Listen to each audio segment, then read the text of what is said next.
Welcome to Penrose Learning, where we make understanding easy.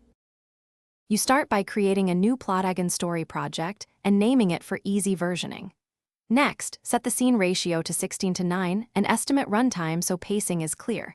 This helps with shot timing.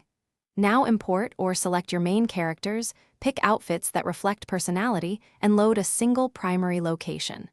Once done, block the first two shots, framing the intro and a conversational mid-shot, so you can animate dialogue immediately and confirm visual tone. With the basics ready, place characters and choose camera types, close for emotion, mid for dialogue, wide for context, because camera choice shapes audience focus. Then import or record dialogue and align lip sync, make short pauses to emphasize beats. Add character actions and gestures tied to lines, and set camera cuts where beats change.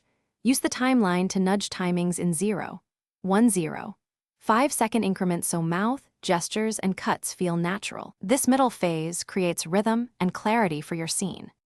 Finish by previewing the entire scene and rendering a low-quality test to confirm pacing and sound.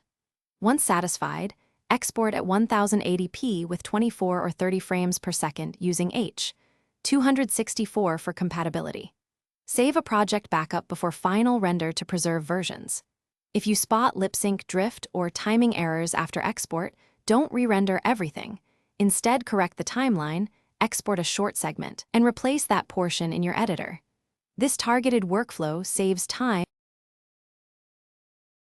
Thanks for watching. If this was helpful, leave a like and consider subscribing. See you next time.